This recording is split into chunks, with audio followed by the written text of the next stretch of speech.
Você achava que era só mais um caso de internet, mas na verdade tem algo muito mais profundo por trás disso e eu quero falar disso com você agora. Então senta e vamos conversar. Esse aqui talvez você nem conheça, mas é o Thiago Schultz. Ele ficou muito conhecido na internet como Calvo da Campari. Se você quiser mais algumas informações, é só procurar por ele aí você vai encontrar o tipo de discurso que ele traz na internet. Ele é um dos expoentes do movimento Red Pill, MGTOW ou qualquer outro nome que você queira dar para esses movimentos de masculinidade na internet, que falam como o homem deve se comportar. Ele faz parte daquele movimentozinho junto com páginas como Fúria e Tradição, etc. Thiago Schultz está sendo processado pela sua namorada por ter agredido ela depois de uma tentativa de forçar ela a fazer sexo com ele. A polícia está investigando, a gente ainda não tem resultado da investigação, mas o meu ponto aqui não é entrar no mérito se ela mentiu ou se ele está mentindo, a questão não é essa. O meu ponto é usar essa temática para iluminar e trazer à tona algo muito mais sério, muito mais profundo. O movimento que Thiago Schultz representa, ele é uma resposta suja a outro tipo de movimento também ruim, o feminismo. E na verdade o movimento que Thiago Schultz participa é tão diabólico e promíscuo quanto o próprio movimento feminista. Dizem combater o feminismo, mas na verdade são só o outro lado da mesma moeda. Ambos os movimentos, o Red Pill e o feminismo, são profundamente anticristãos. Embora muitas vezes o movimento Red Pill tente usar versículos bíblicos para tentar justificar a estupidez que faz e a burrice que fala. Ambos são completamente contrários à escritura, ambos são frutos diretamente de um secularismo. Embora o Red Pill seja um movimento de resposta ao feminismo, a gente pode dizer que é resposta burra ao feminismo. E ambos falham miseravelmente na forma como lidam com a relação de homens e mulheres. Tanto o feminismo quanto o movimento Red Pill, eles vão ter a mesma semente venenosa, que homens e mulheres estão em disputa, que homens e mulheres estão numa guerra. O feminismo coloca o homem como se ele fosse um constante opressor, como se ele fosse o próprio mal encarnado, como se ele fosse alguém a se combater, um opressor estrutural, uma ameaça constante e uma categoria inferior. O movimento Red Pill vai fazer a mesma coisa, trazendo a ideia de que mulheres são hipergâmicas, que mulheres não são confiáveis, que mulheres são seres de segunda classe, que são inferiores moral, espiritual e socialmente. Ambos compartilham a mesma ideologia de guerra. A diferença é que o Red Pill é um feminismo invertido.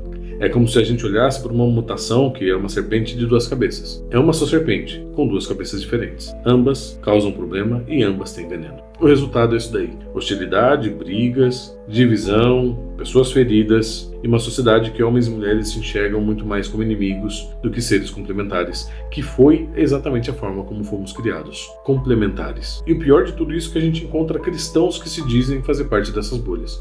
Mas então o movimento Red Pill não é uma resposta digna ao feminismo, e muito menos o feminismo uma resposta digna ao movimento Red Pill.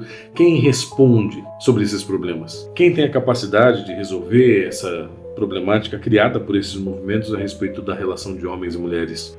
Quem restaura aquilo que começou a ser destruído pelo pecado? A resposta não está no feminismo, a resposta não está no movimento Red Pill. A resposta, obviamente, está no Evangelho. A Escritura nos mostra que homens e mulheres são diferentes, que têm papéis distintos, papéis diferentes, mostra que são complementares e mostra que ambos são alcançados pela graça. Ambos são pecadores, mas ambos foram formados à imagem e semelhança de Deus. A Bíblia nunca vai colocar o homem como sendo mais santo, mais puro, da mesma forma como ela nunca vai colocar a mulher como sendo moralmente mais elevada ou mesmo mais nobre. O mesmo texto que fala da submissão feminina e fala sim sobre a submissão feminina é o mesmo texto que fala que o marido deve amar a sua esposa com amor sacrificial da mesma forma como Cristo ama a igreja. No fim, é cobrado dos dois da mesma forma sacrifício. Sacrifício, entrega, serviço, misericórdia uns com os outros, renúncia e fidelidade. A proposta do Evangelho é exatamente essa: mutualidade, unidade, sacrifício, nunca sobre rivalidade. Paulo, quando vai falar da nossa relação com Deus, ele é claro ao colocar: já não há judeu nem grego, nem homem nem mulher, nem servo e nem livre. Todos são diante de Deus iguais, pecadores da mesma forma, e merecedores de graça e de misericórdia, mas da mesma forma, pelo sangue de Cristo, alcançados por graça e remidos dos seus pecados. A mulher não tem mais pecado do que os homens, ou os homens não têm mais pecado do que as mulheres.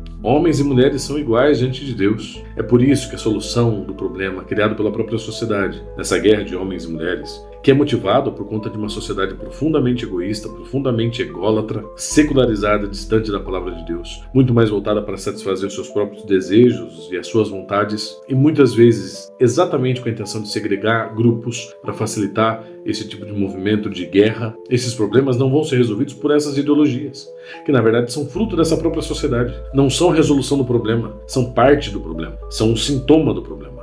E é exatamente por isso que são profundamente anticristãs. A resposta para esse problema está na Escritura. A resposta para esse problema está no Evangelho, está na graça de Cristo. Está no fato de que homens e mulheres, quando se encontram diante da cruz, olham para os seus próprios pecados primeiro, antes de olhar para os pecados do outro. E aí tem a possibilidade de reconciliação, através da percepção de que do outro lado tem alguém tão sujo quanto você é. A resposta para esse problema é o Evangelho, que dilui então esse ódio gerado pelas ideologias de guerra e coloca no nosso coração a possibilidade de agir com o outro por meio da graça. A mesma graça que nos alcança é a graça com que nós podemos então lidar com o outro.